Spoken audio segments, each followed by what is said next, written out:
শ্রদ্ধেয়া junior ডাক্তারদের বলছি, যারা এখানে অবস্থানরত, বৃষ্টি পড়ছে, ওয়েদার খুব একটা ভালো নয়, তোমরা যেন ভিজো না বৃষ্টিতে, সাবধানে থেকো বাবা তোমরা সবাই। আর কোনো প্রয়োজন হলে সকলের বাড়িতে চলে আসবে, নিজের বাড়ি মনে করে, নিজেরই বাড়ি মনেও করতে হবে না, বৃষ্টিতে যেন খবরদার ভিজো না।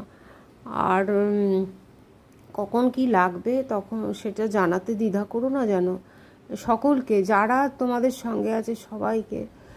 আর তোমরা তোমাদের জয় অবশ্যম্ভাবী এই আন্দোলনে, তোমাদের জয় হোক এবং তার সঙ্গে পশ্চিমবঙ্গবাসীরও জয় হোক, এবং তারা সমস্ত কষ্ট, দুর্নীতি, যত রকম মানে খারাপ কাজ আছে, যত রকম পাপ আছে, সব থেকে নিষ্কৃতি পাপ তোমাদেরই হাত ধরে এই প্রার্থনাই করি।